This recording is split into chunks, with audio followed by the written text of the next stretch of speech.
everyone, welcome to my talk on satellite communications, analyzing and protecting space-based assets.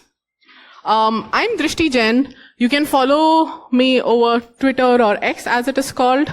And before we dive deep into it, let me tell you a little about myself. So I'm a core software developer, also into machine learning. I'm a published technical book author. You can find so the QR code is a link tree of all my links. You'll find other platforms as well as a link to my book there. So I'm currently based out in San Jose in California, but I'm also a social entrepreneur. So before moving to the US, I started a non-profit organization back in India. We work in 11 cities in India and a 400 plus volunteer strong team. And I'm an international tech speaker. Over the past 4 or 5 years, I've been able to share my knowledge across the globe at various tech conferences. And that is something I love. Community is what makes tech great. And giving back to the community by sharing my learnings is, I think, the best way to give back to the community that gave me so much. And I'm also a career coach, so I have my own initiative called Skill Up with Drishti. You can again find those links in the QR code, wherein I help professionals, both early and mid in their career, to climb up the corporate ladder, also explore new avenues wherein they could use their skills very well. So today's talk is about SATCOM, satellite communications, and more about space-based assets. So I completed my master's at Georgia Tech, and including Georgia Tech, there are a ton of research-based labs wherein a lot of work alongside space-based assets, satellite communications happen.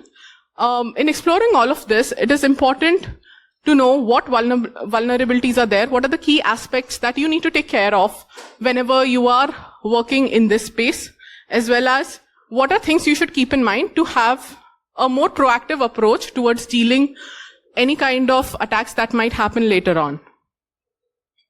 So let's start off with what exactly is satellite communications. So it's essential for military, for navigation, internet access, and global security. There's an increased reliance on space-based assets, which means that there's an increase in cybersecurity threats. Imagine a world without GPS, right? About 10-15 years ago, it was so difficult. Even if you had to travel in the country, you would not exactly know if a road exists or not. You would not be able to do simple things like estimating the time of arrival to a particular location. It was all dependent on previous people's experience in the same space. And satellites have revolutionized it. So think of satellites as something that are helping you in your day-to-day, every day actually, for a number of things. And anywhere where there's so much of interaction, so much of communication that's there, anybody can come in, have a cybersecurity attack on it, and completely modify the way you are interacting with services. So when we talk about satellite communication systems, there are a few key components.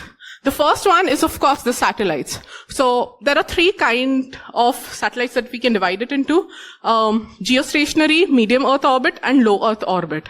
So depending on the use case, you would have your satellite in one of these categories of satellites. Then the ground stations. They're the ones that control and act as the relay centers. So if you have to, say, take a picture of the Jupiter, but your satellite is not facing directly into the path of Jupiter, you would have to move your satellite, be able to rotate it, and then capture a photograph of Jupiter. And you would not send in satellites at every direction, right? You would want a mechanism to be able to kind of run your satellite sitting here on Earth. So all of that happens through ground stations. And uplinks and downlinks. So those are communication channels. You need a reliant way also to know the status of your satellite. It could be as simple as, most of the times you want it to be positive, you want everything to be working very well. But if it is a case of some mishap happens in the satellite, there's communication lost. Those logs are going to serve as an indicator of what happened to your satellite.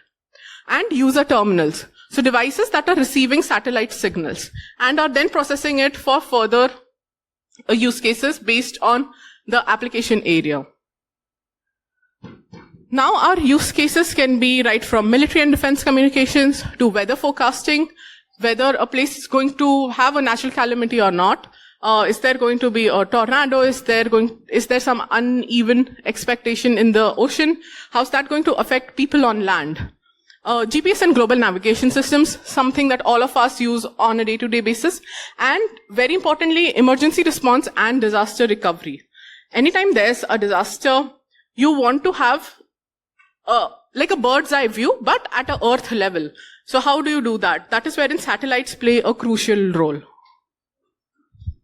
As we dive deep, let's look into satellite communication architecture. So if you look at this architecture, you'll see that there is a user node, which is, for example, us and the relay centers, which are able to receive satellite signals.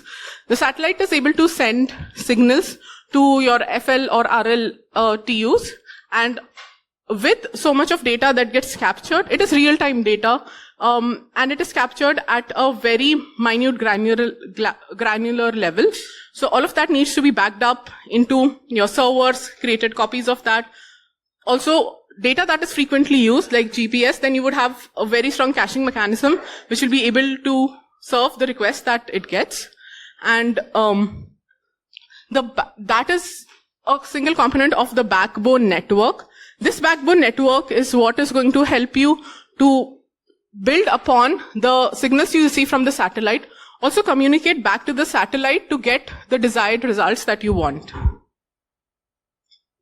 Now, we looked at the architecture. It consists of the user equipment, the ground stations, the satellites, and the network operation centers. If you just think of it in like literal computer science terms, the data flows from the user to the ground station to the satellite and then to the target device back. And the signal transmission is by radio frequencies for communication. So if you just keep in mind about the data flow, you'll be able to analyze and work along very well with any kind of satellite communication that's out there. There are a ton of security layers. There's encryption at transmission and reception points using cryptography. And there's control and monitoring. So the Satellite Operations Center manages satellite positioning, communication integrity, and security. So satellite positioning might not come to your mind as the first thought of when dealing with satellites. But the way your satellite is positioned directly impacts the kind of results you're going to get, as well as will you be able to even get the right transmission back from the satellite. If your satellite stops moving, if you are not able to move it, it's going to be an idle object in space that you'll have very limited access to in order to get and receive data.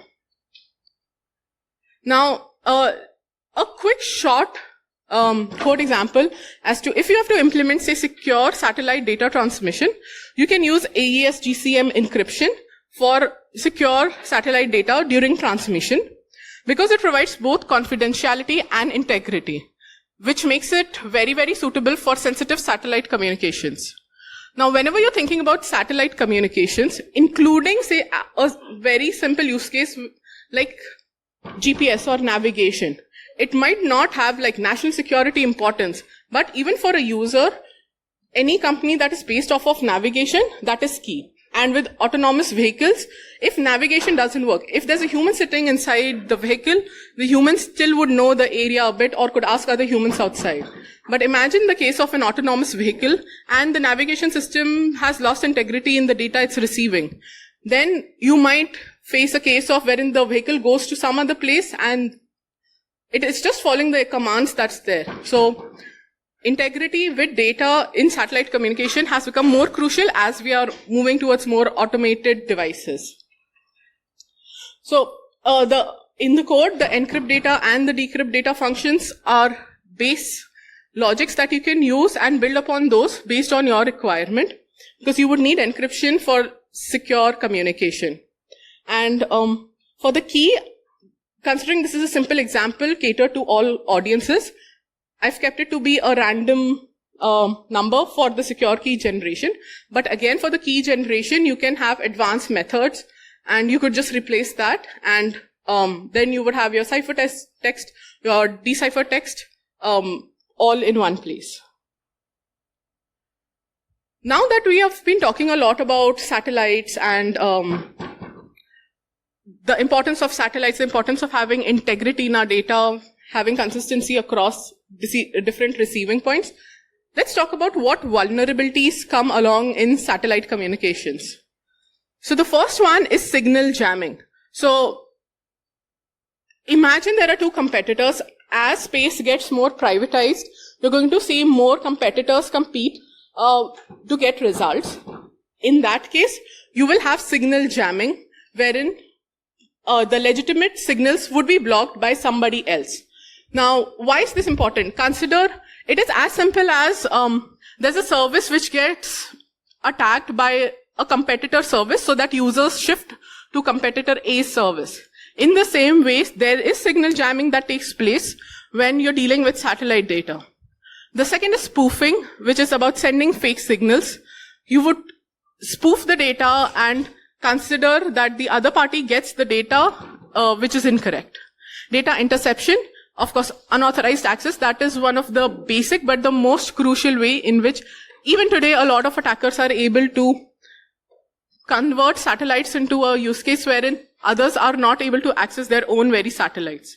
And satellite hacking, that is like the extreme vulnerability that can happen if other things are not kept in check, of gaining control over a satellite.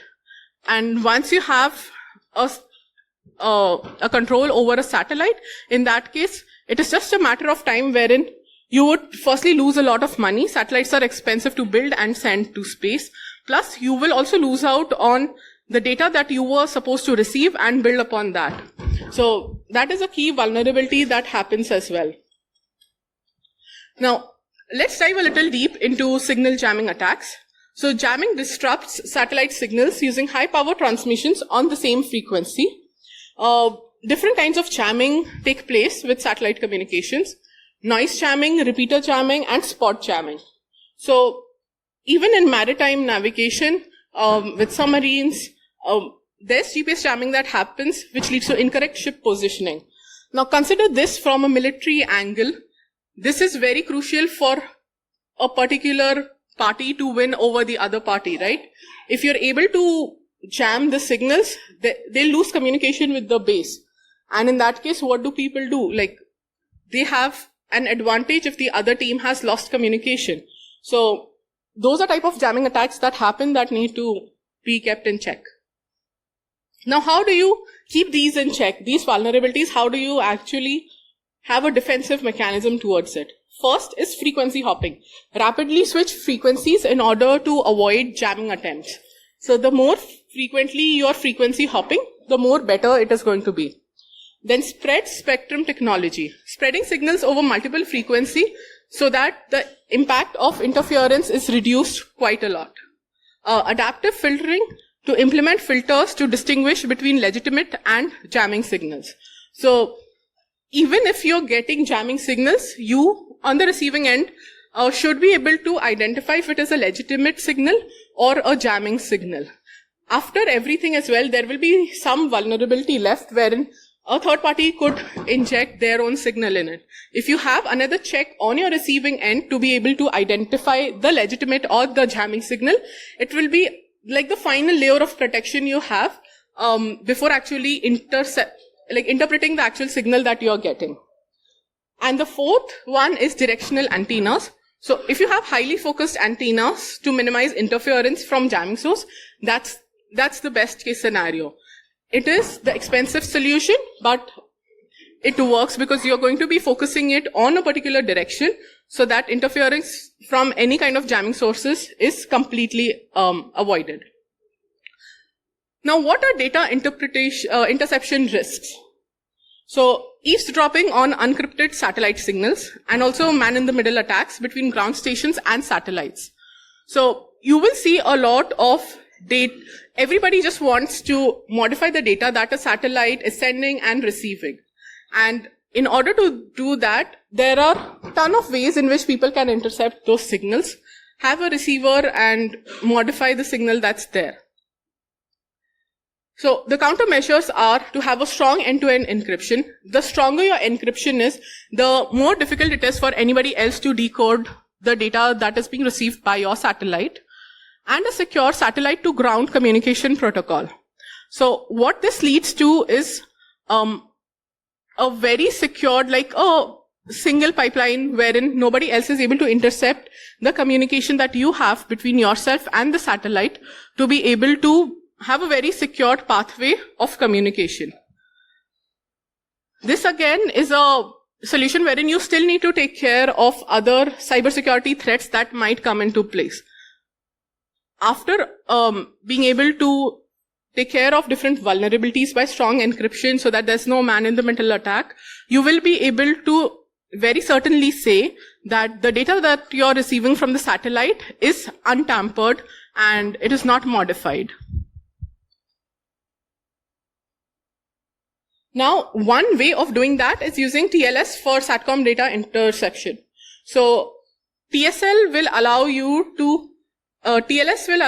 to have data encryption, and pretty much a lot of satellite communication use cases make use of TLS.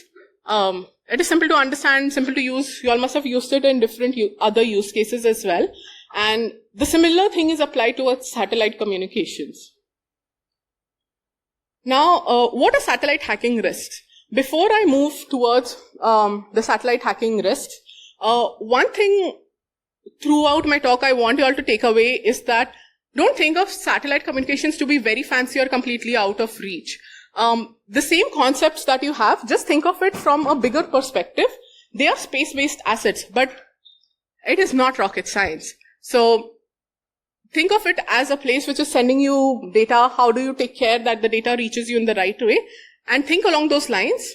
And when you dive deeper into satellite-focused ways, you will be able to very easily relate things and be able to implement it. So, continuing with satellite hacking risks. So firstly, how hackers can compromise satellites. Firstly, they explore the weak authentication in satellite control systems. So many a times, a lot of satellite communication systems are legacy, and they would not have taken care of a lot of even basic things like a good authentication system.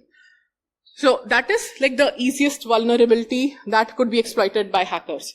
And if that is the case, even though it might seem very trivial, but look at the authentication that you have as part of your satellite communication protocol.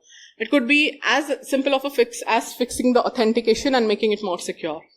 And the second way in which hackers can compromise satellites is injecting malicious commands via insecure ground stations. So like we saw in a few slides ago, that having like a targeted receiving end towards the satellite is kind of one of the best ways of receiving unintercepted data and having it like completely in the raw form that it was transmitted to from the satellite. A lot of times what happens is the ground station is also serving multiple satellites. So you're not going to always have a direct way of communication. You're going to be receiving signals, but you would also position the ground station so that you're able to receive it from 2 or 3 satellites. In that case, there could be insecure ground stations which can inject malicious commands. And so how do you tackle this? The way I would suggest is that you keep a check on the logs. It is as simple as reading the logs, and if you see some inconsistency while decrypting your data, you can also send like a small payload with your data when you're receiving your satellite communication data. That way, when you're decrypting your data, you can just keep a small check of if the payload is matching of what should have been sent by the satellite.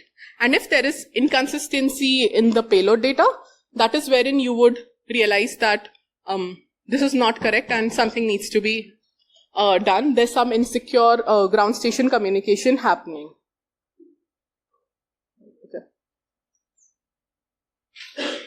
So one notable incident was in 1999 when the hackers took control of a UK military satellite and then demanded ransom, very similar to what would happen in a normal cybersecurity attack, that if you want access back to your satellite, you would have to pay a ransom. So keeping your satellite safe from hackers and identifying it in the very initial stage is very, very crucial. Otherwise, it becomes a case of ransom. And satellites are very expensive. It takes like years and a lot of team effort in order to create that satellite, have the right equipments for the right sensors in it that you want for your use case. So it is very important that you do not let hackers be able to take control of your satellite. So talking about the defense strategies, the first is secure ground station infrastructure.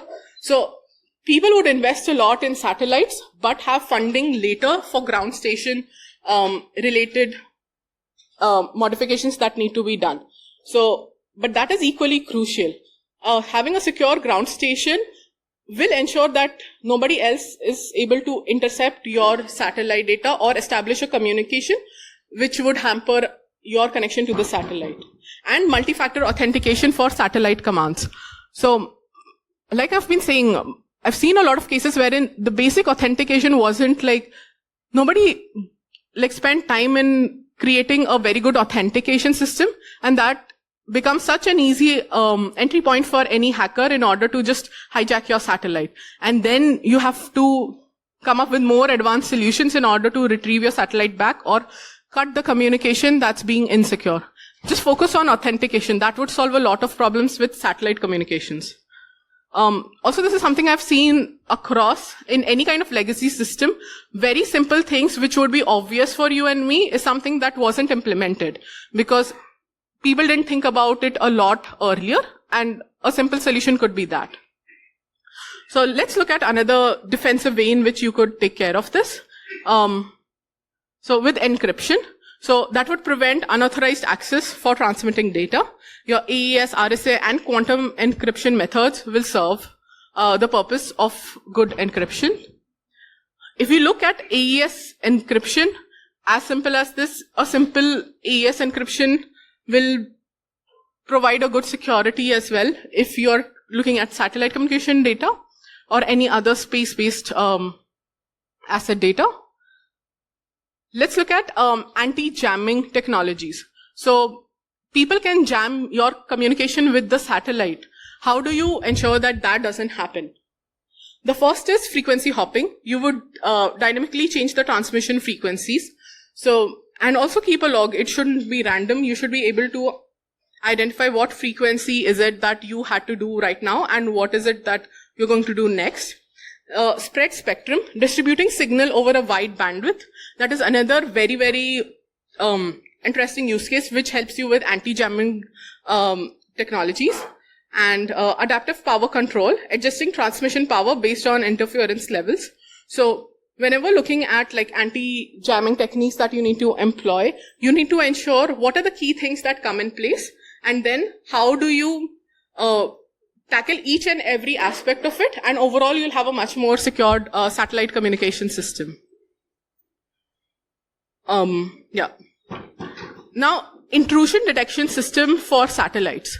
Now, even in our homes, we have like a security camera, but how do you detect any kind of intrusion that's happening with your satellite?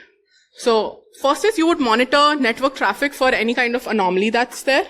You would detect unusual commands sent to satellites.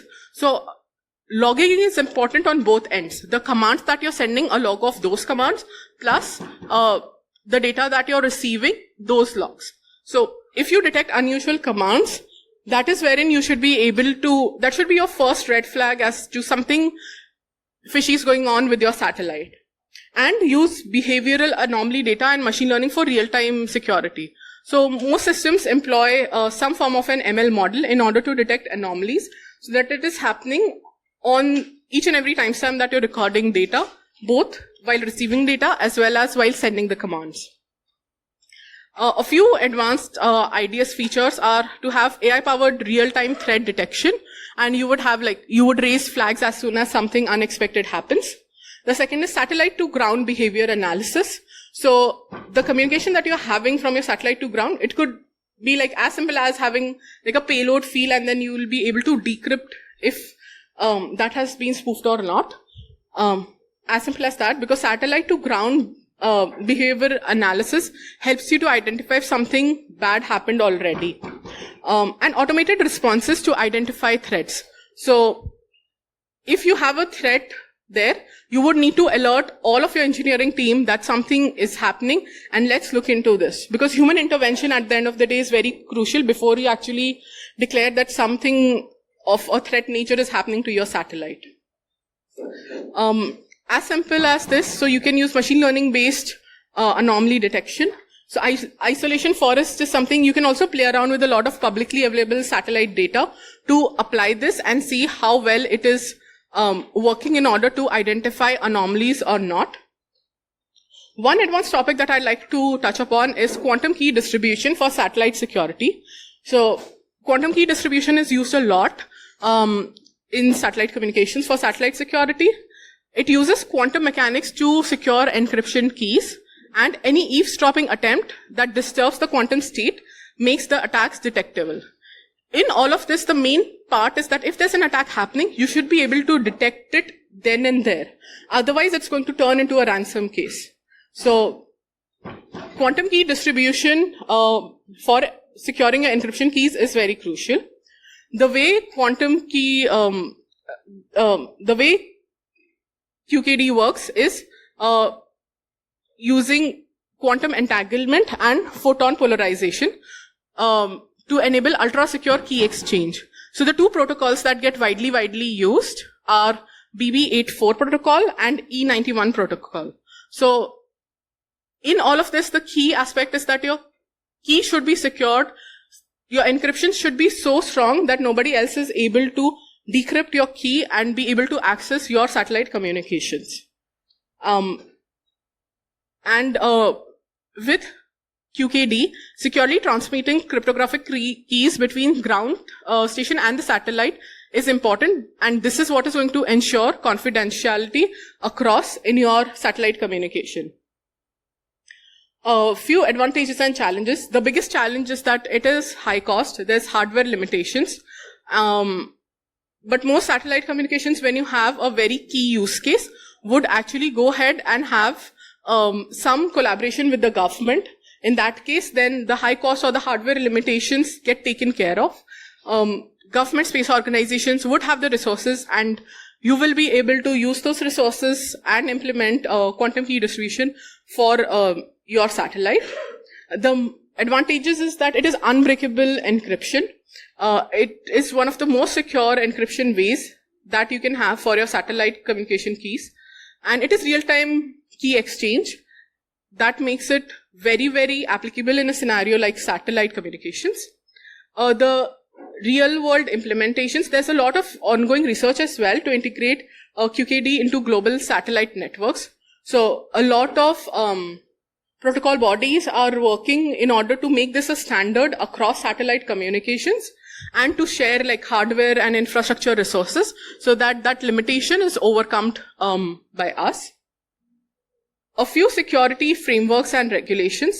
So there are different guidances for space system security. Anything that goes up in space also needs to follow regulations, and that also governs the way they protect, encrypt, decrypt, the way they communicate with satellites. A few emerging threats in satellite security. The very key one is AI-driven cyber attacks on satellite networks. You're able to train AI models to be the best of themselves in order to attack satellites. So that is a big risk that needs to be taken care of. There's supply chain vulnerabilities in satellite manufacturing. Imagine you have everything done well. You have the best encryption, the best decryption, a very secured communication. But if there was some additional sensor or some additional way of communicating installed during the manufacturing process, then there's nothing you can do. It's hardware. It's up in space. Like you'll have to decommission the satellite itself. So you don't want a case like that. So supply chain vulnerabilities are there, and they go through multiple checks so that it doesn't happen. But again, it is something that you need to invest money in order to have the manufacturing checks. And deepfake attacks on SATCOM authentication protocols. So somebody pretending to be the correct ground station in order to communicate to the satellite is the biggest threat. If you're able to mimic somebody else, create a deepfake attack on it, you'll establish a secure communication line with the satellite, and you'll receive the data. You'll be able to modify the satellite to just work for you, and somebody else, some other organization has spent in money creating and sending it to space. They lose all of their work. Future-proofing satellite security. So while we look at handling vulnerabilities, it's also important that we are able to future-proof the security for satellites. So one key aspect is to automate threat detection. It is right now a lot towards AI powered so that you are able to analyze it on a real-time basis. And again, blockchain for secure satellite command authentication, as authentication is a key aspect which needs to be taken care of so that the initial attack itself doesn't happen and somebody doesn't gain control of your satellite. And post-quantum cryptography for future-proof encryption. And a zero trust security model for satellite networks. So all of these will help you in future-proofing any kind of satellite security that's out there.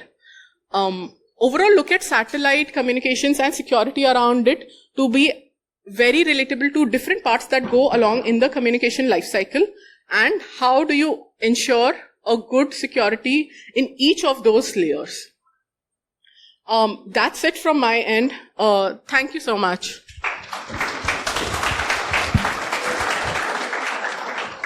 I know we are up time. I'll be around for questions as well.